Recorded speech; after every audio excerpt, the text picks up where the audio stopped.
اسوہ عالمیت احمد مجتبیٰ جناب محمد مصطفیٰ علیہ تحیت والثناء، آپ کے حضور ناز میں عقیدتوں اور ارادتوں کے خراج پیش کرنے کے بعد نہایت ہی واجب الاحترام معزز و مکرم سامعین و ناظرین، السلام علیکم ورحمۃ اللہ وبرکاتہ۔ میری اور آپ کی بخت فروزی اور خوش نصیبی کہ میں اور آپ آج کے اس پاکیزہ دن میں اللہ کے گھر میں اپنی جبینوں کو ٹیکنے کی سعادت حاصل کر رہے ہیں۔ اللہ ہماری اس سعادت کو اپنی بارگاہ میں قبول فرمائے اور ہم سب کے لیے اس سعادت کو بخشش و مغفرت کا سبب اور سامہ بنائے، آمین۔ شعبان المعظم کا دوسرا عشرہ جاری و ساری ہے۔ آج 12 شعبان المعظم ہے اور شعبان المعظم کی 15ویں رات کو اللہ تعالیٰ اپنے محبوب علیہ السلام کی امت پہ کرم کی برکھا برساتا ہے، جس کو قرآن کے اندر اور حدیث کے اندر بڑے نصوص کے ساتھ واضح الفاظ میں بیان کیا گیا، اور شعبان کو حضور علیہ السلام نے اپنا مہینہ قرار دیا۔ فرمایا شعبان و شہری و رمضان و شہر اللہ، کہ شعبان مجھ محمد کا مہینہ ہے اور رمضان اللہ کا مہینہ ہے۔ تو اس مہینے کے اندر خصوصاً شعبان المعظم کی 15ویں رات کو شب برات کے نام سے جو معنون ہے، خصوصی طور پر توبہ و استغفار میں عالیان اسلام گزارنے کی سعادت حاصل کرتے ہیں۔ یہ بات ذہن میں رکھیں کہ اللہ تعالیٰ نے اس کائنات کو خلق کیا تو 3 طرح کی مخلوقات کو اللہ تعالیٰ نے اس کائنات میں پیدا کیا۔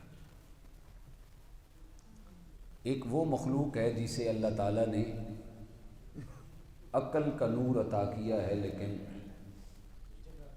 شہوت عطا نہیں کی، اور دوسری وہ مخلوق ہے جسے اللہ تعالیٰ نے شہوت دی ہے لیکن عقل سے عاری رکھا، عقل عطا نہیں کیا، اور تیسری وہ مخلوق ہے جسے اللہ تعالیٰ نے عقل کا نور بھی عطا کیا اور ساتھ ہی شہوات کی زنجیروں میں بھی جکڑ دیا۔ وہ مخلوق جسے اللہ تعالیٰ نے عقل دیا لیکن شہوات سے کوسوں دور رکھا، ہر لحاظ سے دور رکھا، وہ فرشتے ہیں، اللہ کے ملائے اعلیٰ کے فرشتے، جنہیں اللہ تعالیٰ نے عقل دیا، فہم و فراست دی، لیکن شہوات عطا نہیں کی۔ اور وہ مخلوق جسے اللہ تعالیٰ نے شہوات دی لیکن عقل نہیں دیا، وہ چوپائے ہیں، جانور ہیں، حشرات الارض ہیں، پرند و چرند ہیں، ان میں عقل نہیں ہے، شہوت ہے۔ تیسری وہ مخلوق جسے اللہ نے عقل بھی دیا اور ساتھ شہوت بھی عطا کی اور خواہشات کی زنجیروں میں بھی جکڑ دیا، وہ حضرت انسان ہے۔ اللہ تعالیٰ نے انسان کو عقل بھی دی اور ساتھ فہم و فراست کے ساتھ ساتھ شہوت بھی دے کر آزمانا چاہا۔ میں اس کو سادہ کروں تو یوں آپ سمجھ سکتے ہیں کہ اللہ تعالیٰ نے انسان کی فطرت میں اللہ نے نیکی کو بھی رکھا، نیکی کا نور بھی رکھ دیا اور ساتھ گناہ کی طاقت بھی رکھ دی۔ یہ انسان کی فطرت میں ہے، انسان نیکی بھی کرتا ہے اور انسان گناہ بھی کرتا ہے۔ اگر انسان نیکی کرتا ہے تو جو انسان بھی نیکی کرتا ہے وہ اللہ کی خوشنودی کا، اللہ کی رضا کا، اللہ کی پسندیدگی کا سبب بن جاتا ہے، اور جو بندہ گناہ کرتا ہے وہ اللہ کی ناراضگی کا، غیظ و غضب کا سبب بن جاتا ہے۔ جب اللہ نے نیکی کا نور بھی دیا، ساتھ گناہ کی طاقت بھی دی، تو پھر یہ ممکن ہی نہیں ہے گناہ کی طاقت رکھی گئی انسان سے گناہ نہ ہو سکے۔ ممکن ہی نہیں ہے، گناہ ہوتے ہیں، لیکن اللہ تعالیٰ نے پھر ساتھ ایک اور طریقہ بھی رکھ دیا۔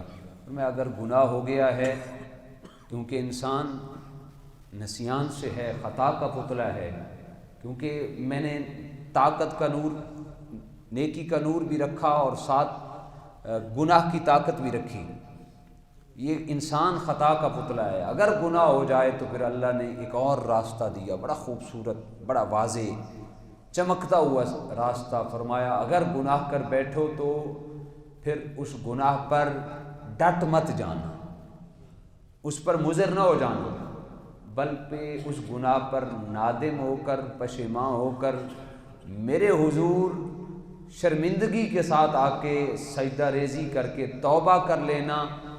پھر میری ذات یہ نہیں دیکھتی یہ گناہ کتنے لے کے آیا، بلکہ میں تو یہ دیکھتا ہوں میرے حضور آ تو گیا ہے۔ میں پھر اس انسان کی توبہ کو قبول کر کے اس کے گناہوں کو معاف فرما دیتا ہوں۔ پھر صرف گناہ بھی معاف نہیں کرتا، بلکہ فرمایا التائب من الذنب کمن لا ذنب لہ، جو گناہ پر توبہ کرتا ہے وہ گویا ایسے ہے کہ اس نے کوئی گناہ کیا ہی نہیں، بلکہ اللہ فرماتا ہے کہ میں صرف گناہ معاف نہیں کروں گا، اگر توبہ کر لی، گناہوں کو معاف کرنا بھی اس کی کریمی کی انتہا، لیکن کرم بالائے کرم۔ فرمایا صرف گناہوں کو معاف نہیں کروں گا، اگر اخلاص کے ساتھ، صدق کے دل کے ساتھ توبہ کرو گے تو گناہوں کو معاف کرنے کے ساتھ ساتھ ان گناہوں کو نیکیوں میں تبدیل کر دوں گا، ان گناہوں کو نیکیوں میں تبدیل کر دوں گا۔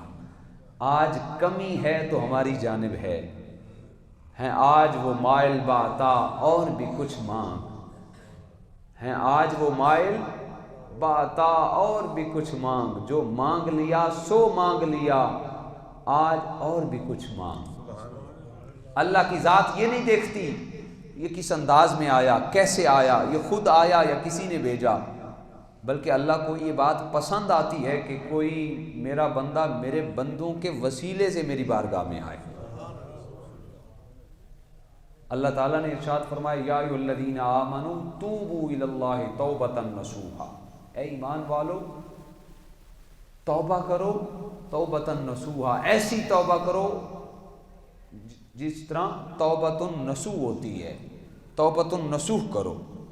صحابہ کرام نے عرض کی مت توبۃ النصوح یا رسول اللہ صلی اللہ علیہ وسلم، یا رسول اللہ توبۃ النصوح کیا ہے؟ تو مفسرین نے 21 سے 22 اقوال نقل کیے توبۃ النصوح کے بارے میں۔ حضرت معاذ بن جبل فرماتے ہیں حضور علیہ السلام نے فرمایا توبۃ النصوح یہ ہے کہ انسان گناہوں سے اس انداز میں توبہ کر لے، توبہ کرنے کے بعد اس کا گناہوں کی جانب جانا اتنا محال ہو جائے جس طرح بکری کے تنوں سے نکلا ہوا دودھ واپس نہیں جا سکتا، اسی طرح اس کا دوبارہ گناہوں کی جانب جانا محال ہو جائے، اس کو توبۃ النصوح کہتے ہیں۔ اور جب بندہ توبۃ النصوح کرتا ہے پھر پچھلے سارے اعمال اللہ تعالیٰ معاف فرما دیتا ہے۔ ہمارے جتنے بھی گناہ ہیں، صغیرہ گناہ، یہ تو اللہ ویسے ہی معاف فرما دیتا ہے، وہ قادر ہے۔ ہم نے نماز پڑھی، ہمارے گناہ معاف کر دیے گئے، وضو کیا تو وضو سے گناہ معاف کر دیے گئے، لیکن جو کبیرہ گناہ ہیں وہ معافی کے بغیر، توبہ کے بغیر معاف نہیں ہوتے، اس کے لیے توبہ کرنی پڑتی ہے، اس کے لیے معافی مانگنی پڑتی ہے۔ اللہ اکبر۔ حضرت سیدنا معاذ بن جبل رضی اللہ تعالیٰ عنہ فرماتے ہیں پھر اس ذات کی بارگاہ میں جو بندہ حاضر ہوتا ہے، توبہ کرتا ہے، اس ذات کو خوشی اتنی ہوتی ہے۔ حضرت معاذ بن جبل رضی اللہ تعالیٰ عنہ روایت کرتے ہیں کہ حضور علیہ السلام نے مشکات المصابیح کی حدیث ہے، حضور علیہ السلام نے مثال کے ذریعے واضح فرمایا۔ حضور علیہ السلام نے فرمایا ایک شخص سفر پہ جا رہا تھا، یہ وہ توبہ کا معاملہ ہے جس کو اللہ تعالیٰ نے اتنا پسند کیا کہ قرآن و سنت کی نصوص میں اس کو واضح بیان کیا، اور حضور علیہ السلام تو روزانہ کی بنیاد پر ایک حدیث میں 70 اور ایک حدیث میں 100 مرتبہ حضور علیہ السلام معصوم عن الخطا ہونے کے باوجود حضور علیہ السلام 100 مرتبہ روزانہ توبہ فرماتے، توبہ کرتے۔ حضرت معاذ بن جبل رضی اللہ تعالیٰ عنہ فرماتے ہیں جب بندہ اللہ کے حضور توبہ کرتا ہے، ہے توبہ انسان کی اپنی ضرورت، لیکن وہ ذات اتنی خوش ہوتی ہے۔ حضور علیہ السلام نے مثال کے ذریعے بیان کیا۔ حضور علیہ السلام فرماتے ہیں ایک بندہ سفر پہ روانہ ہوا، سواری پہ سوار تھا، سفر پہ جا رہا تھا، اور توشہ جو تھا وہ بھی سواری پہ تھا، کھانے کا سامان، پینے کے لیے پانی۔ سفر کرتے کرتے ایک جنگل میں پہنچا، تھکاوٹ آ گئی، دل میں خیال آیا چلو تھوڑی دیر یہاں پہ رک کر ایک درخت کے سائے میں تھوڑا آرام کر لیتا ہوں۔ وہاں پہ رکا، سواری کو ساتھ کھڑا کیا اور درخت کے سائے میں خود سو گیا۔ جب آنکھ کھلی دیکھا تو سواری نہیں ہے، اور ہے سارا جنگل، آس پاس سواری کو ڈھونڈا، بسیار کوشش کے باوجود کسی جگہ پر سواری اسے نظر نہ آئی۔ حضور علیہ السلام نے ارشاد فرمایا بندہ کوشش کرتا ہے، تگ و دو کرتا ہے، محنت کرتا ہے، سواری کو ڈھونڈنے کی کوشش کرتا ہے، ادھر دوڑتا ہے ادھر دوڑتا ہے، حتیٰ کہ دوڑ دوڑ کے اسے شدید پیاس لگ جاتی ہے۔ اب پیاس کی شدت کی وجہ سے چلنے سے عاجز آ جاتا ہے، ایک جگہ پہ گرتا ہے، آخری سانسیں لے رہا ہے کیونکہ پیاس کی شدت ہے۔ دل میں خیال آیا کہ اب موت کے سوا میرے پاس کوئی مہمان آنے والا نہیں ہے، لہٰذا نہ کھانے کے لیے کوئی سامان، نہ پینے کے لیے پانی، نہ ہی چلنے کے لیے کوئی سواری، جسم کے اندر اتنی طاقت اور سکت نہیں۔ اچانک بے ہوشی کے عالم میں چلا گیا، اور تھوڑی دیر کے بعد ہوش آیا تو حضور علیہ السلام فرماتے ہیں اس کی آنکھ کھلی، دیکھا وہی سواری جس پہ کھانے کا سامان تھا، وہی سواری جس پہ پینے کا پانی تھا۔ آنکھ کھلی تو دیکھتا ہے وہی سواری سامنے موجود ہے، سواری سامنے موجود ہے۔ خوشی کی انتہا ہو گئی، فوراً برملا پکار اٹھا، اللہم انت عبدی وانا ربوکا۔ اس کو کہنا یہ چاہیے تھا، خوشی کے میں کہنا یہ چاہیے تھا مالک تو میرا مولا ہے، میں تیرا بندہ ہوں۔ خوشی کی انتہا میں اس کی زبان نے بھی ساتھ نہ دیا، اس نے کہنا شروع کر دیا اللہم انت عبدی وانا ربوکا، اے خالق و مالک اللہ تو میرا بندہ ہے اور میں تیرا رب ہوں۔ حضور علیہ السلام نے فرمایا خوشی اتنی ہوئی کہ اس کی زبان نے اس کا ساتھ نہیں دیا۔ جب بندے کو خوشی ہوتی ہے تو حضور علیہ السلام نے فرمایا صحابہ بتاؤ اس کو کتنی خوشی ہوئی ہوگی کہ اس کی زبان نے بھی اس کا ساتھ نہیں دیا۔ اچانک موت نظر آ رہی تھی سامنے، آنکھ کھلی تو دیکھا موت نہیں بلکہ زندگی نظر آ رہی ہے، بتاؤ کتنی خوشی ہوئی ہوگی۔ صحابہ کرام نے عرض کی یا رسول اللہ اس کی خوشی کی تو انتہا اس جملے سے نظر آ رہی ہے۔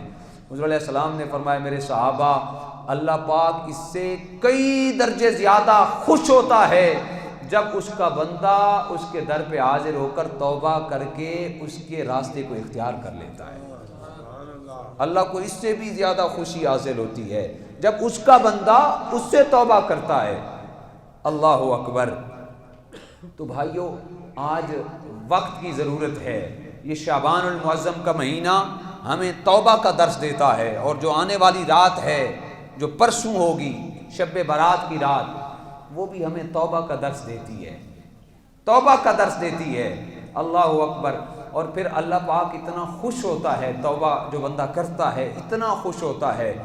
امام کاظم کے بارے میں آتا ہے کہ آپ سفر کر رہے تھے تو ایک گھر کے سامنے سے گزرے، دیکھا اندر ناچ گانا ہو رہا تھا۔ امام موسیٰ کاظم رحمۃ اللہ تعالیٰ علیہ ورضی اللہ تعالیٰ عنہ آپ کے بارے میں سفر کر رہے تھے، ایک گھر کے سامنے سے گزرے، دیکھا گانا بجانا اور ناچ گانا اور اس قسم کی لاو و لاب کی محفل بپا ہے۔ آپ نے دروازہ کھٹکایا، دروازہ کھٹکا کے دیکھا تو اندر سے ایک لونڈی باہر آئی، کنیز غلام عورت باہر آئی۔ تو آپ نے پوچھا کہ اس گھر کا جو مالک ہے وہ غلام ہے یا آزاد ہے؟ آپ امام موسیٰ کاظم نے اس کنیز سے پوچھا اس گھر کا جو مالک ہے وہ غلام ہے یا آزاد ہے؟ تو اس کنیز نے کہا اس گھر کا جو مالک ہے وہ تو آزاد ہے، وہ غلام نہیں ہے، آزاد ہے۔ تو حضرت جناب سیدنا امام موسیٰ کاظم رحمہ اللہ رضی اللہ تعالیٰ عنہ نے فرمایا واقعتاً وہ اس گھر کا مالک آزاد ہی ہے، حقیقتاً اسے جس کا غلام بننا چاہیے تھا اس ذات کا، اس کا غلام نہیں ہے، واقعتاً اس سے آزاد ہے، تبھی تو گھر کے اندر ناچ گانا اور لاب و لاب کی محفل بپا کیے ہوئے ہے۔ حضرت امام موسیٰ کاظم چلے گئے، لونڈی اندر گئی تو گھر کے مالک نے، جس کا نام بشر حافی تھا، اس نے پوچھا کہ دروازے پہ کون تھا؟ وہ خاتون جانتی نہیں تھی کہ آنے والے امام موسیٰ کاظم تھے۔ اس نے سارا واقعہ بیان کر دیا اور یہ بھی کہا کہ آنے والے جو تھے انہوں نے یہ بھی کہا کہ واقعتاً تمہارے آقا جو ہیں، تمہارے مالک جو ہیں وہ آزاد ہی ہیں، حقیقتاً جس کی غلامی اختیار کرنی چاہیے اس کی غلامی میں نہیں ہے، تبھی تو لاب و لاب کی محفلیں بپا ہیں۔ بشر حافی کے دل پہ ایسی چوٹ لگی، وہاں پہ لاب و لاب کی محفل کو چھوڑ کر ننگے پاؤں دوڑنا شروع کر دیا۔ ننگے پاؤں دوڑتے رہے حتیٰ کہ امام موسیٰ کاظم کے پاس پہنچے اور جا کے عرض گزاری کی، حضور جو آپ نے جملہ ارشاد فرمایا وہ جملہ صرف میرے کانوں کی زینت نہیں بنا، میرے دل کی بھی زینت بن چکا ہے۔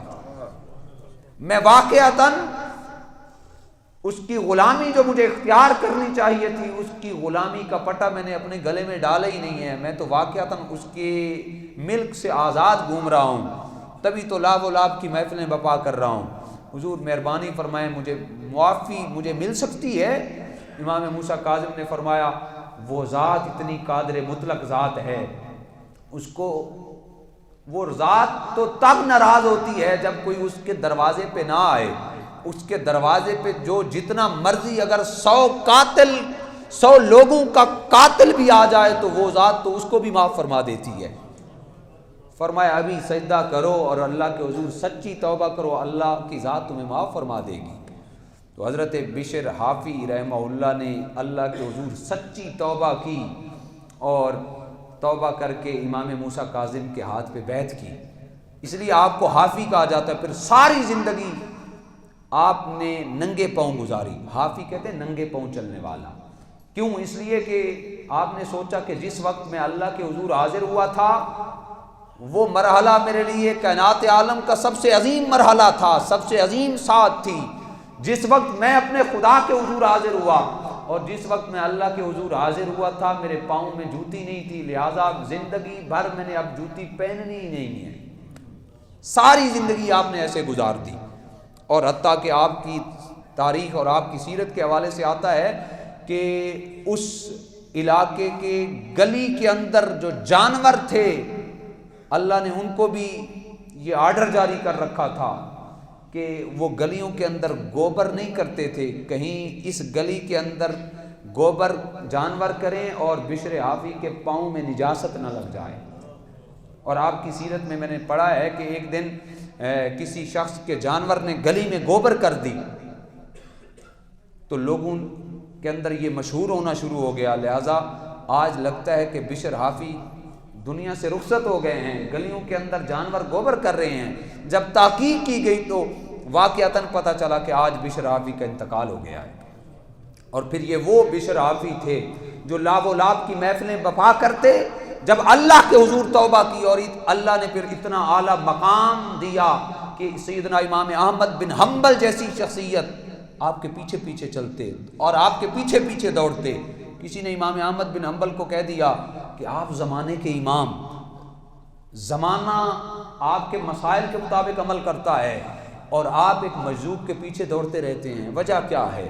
تو امام احمد بن حنبل کے یہ الفاظ ہیں کہ امام احمد بن حنبل جس خدا کو جانتا ہے، بشر حافی اس خدا کو جانتا بھی ہے، اس خدا کو پہچانتا بھی ہے۔ اس وجہ سے امام احمد بن حنبل ان کی مجالس کو اٹینڈ کرتے۔ اللہ اکبر۔ اور پھر مومن کا تقاضا بھی یہ ہے کہ مومن سے گناہ سرزد ہو جائے تو توبہ کرنے میں جلدی کرتا ہے، منافق جلدی نہیں کرتا۔ حضور علیہ السلام نے مشکات کی حدیث پاک ہے، حضور علیہ السلام نے واضح کیا، حضور علیہ السلام نے فرمایا مومن کی مثال ایسے ہے جب مومن سے ایک گناہ ہو جاتا ہے تو وہ تڑپ جاتا ہے۔ آج ہمارا المیہ تو یہ ہے، ہم تو گناہ کو گناہ ہی نہیں سمجھتے۔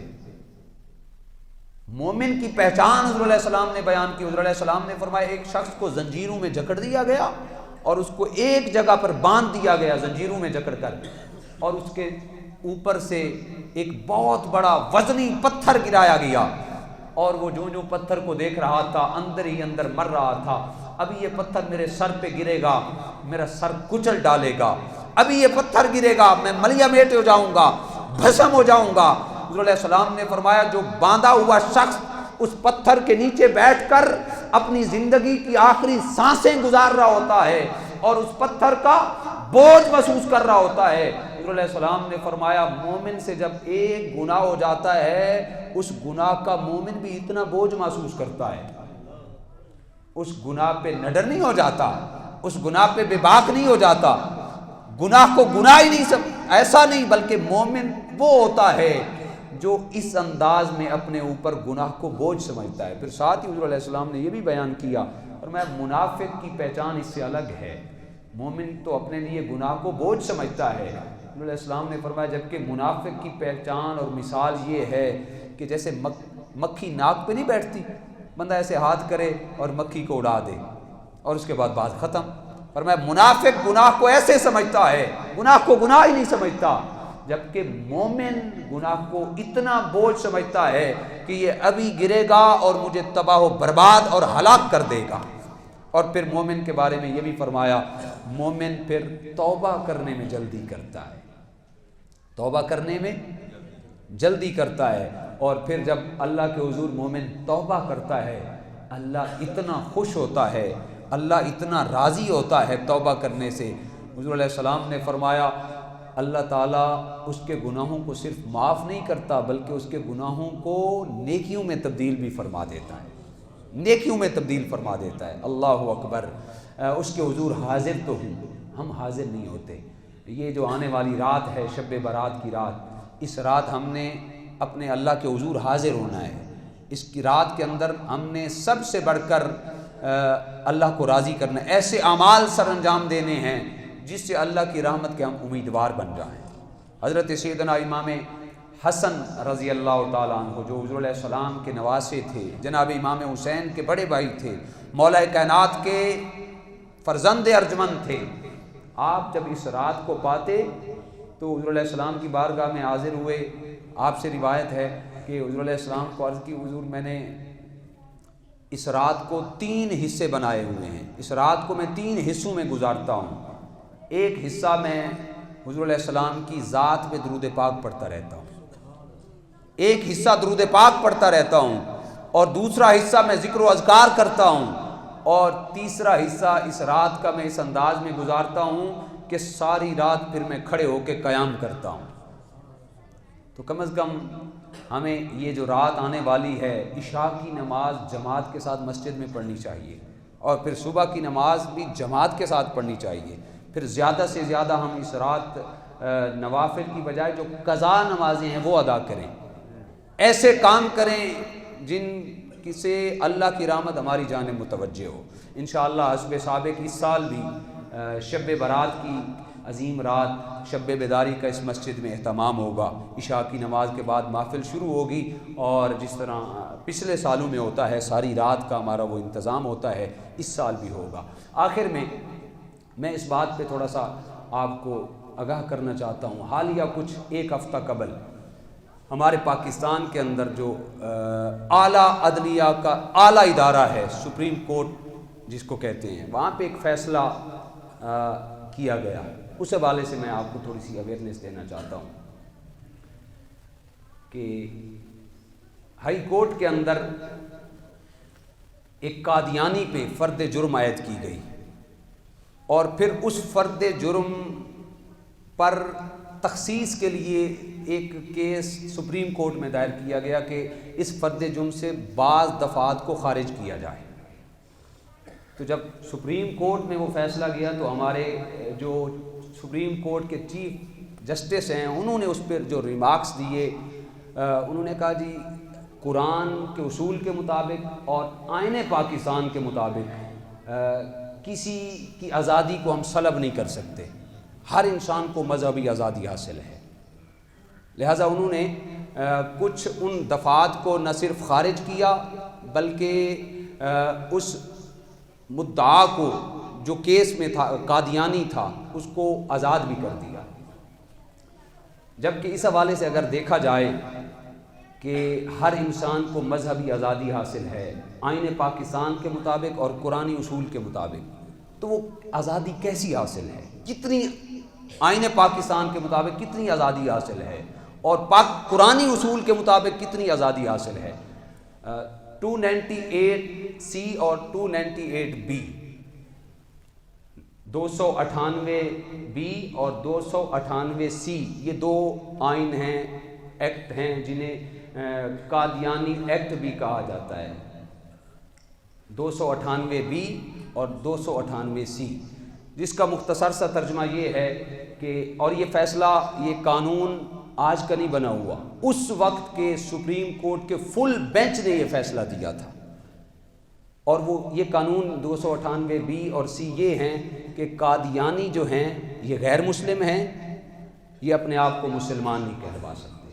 قادیانی جو ہیں یہ اسلامی شعار کو بھی استعمال نہیں کر سکتے، اور قادیانی جو ہیں یہ اسلام کی تبلیغ بھی نہیں کر سکتے. یہ دو چار چیزیں ان ایکٹ کے اندر شامل ہیں 298B اور 298C کے اندر.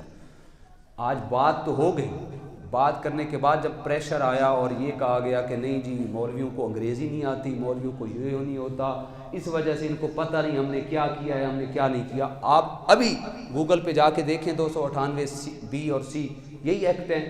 اور جو پاکستان کے سپریم کورٹ کا فیصلہ آیا کچھ دنوں میں، وہ بھی اسی طرح آ کے آیا کہ ہم کسی کی آزادی کو سلب نہیں کر سکتے، لہذا 98C اور B کو ختم کرنے کی سفارش کی چیف جسٹس نے. اور وہ سفارش، وہ ایکٹ یہ ہیں کہ پاکستان کے اندر قادیانی اقلیت ہیں، مسلمان نہیں ہیں، یہ اسلام کے شعار کو استعمال نہیں کر سکتے اور یہ اسلام کی تبلیغ بھی نہیں کر سکتے. ہاں، جس طرح پاکستان کے اندر اقلیتوں کو حقوق حاصل ہیں، وہ حقوق ان کو بھی مل سکتے ہیں. وہ کیسے مل سکتے ہیں؟ جب اپنے آپ کو یہ اقلیت سمجھیں، جبکہ یہ تو اپنے آپ کو اقلیت سمجھتے ہی نہیں ہیں. یہ تو مسلمانوں کو دھوکے کے ساتھ اسلام کے نام پہ ورگلاتے ہیں. تو اس وقت کہ جو فل بینچ نے فیصلہ دیا تھا 1973 کے آئین میں، جب یہ ایکٹ بنے تھے، اس وقت فل بینچ نے فیصلہ دیا تھا کہ قادیانی مسلمانوں کو اسلام کے نام پہ دھوکہ دیتے ہیں. تو دھوکہ دینا جو ہے یہ کسی کا حق نہیں ہے، لہٰذا قادیانیوں کا حق ہی نہیں ہے کہ وہ مسلمانوں کو دھوکہ دے سکیں. جب قادیانی خود دھوکے باز ہیں، لہٰذا ان کے کوئی قانون ان پہ لاگو ہو ہی نہیں سکتا. ان کو ہم کیا آئین اور کیا حقوق دیں؟ اپنے آپ کو یہ اقلیت شو کریں. ہندو جس طرح ہندو ہیں، سکھ ہیں، عیسائی ہیں، کرسچن ہیں، اور اپنے نئے شعار کا انتخاب کریں. ان شعار کے تحت پاکستانی قانون بھی اجازت دیتا ہے، قرآنی اصول بھی اجازت دیتا ہے. جبکہ جو قادیانی ہیں وہ اپنے آپ کو اقلیت نہیں مانتے اور وہ اسلام کے نام پہ لوگوں کو گمراہ کرتے ہیں. اور پچھلے دنوں میں جو کورٹ کے اندر کیس دائر ہوا، قرآن مجید قادیانیوں کے طرز کے مطابق کئی چھاپے گئے پریس کے اندر، اور پھر ان کی تشہیر کی گئی، اور پھر اس پہ کورٹ کے اندر فیصلہ کیا گیا، اس کو گرفتار بھی کیا گیا. حالیہ دنوں کے اندر 5-6 دن قبل اس کو پھر آزاد کر دیا گیا. اور نہ صرف آزاد کیا گیا بلکہ ان ایکٹ پر بھی قدغن لگانے کی کوشش کی گئی.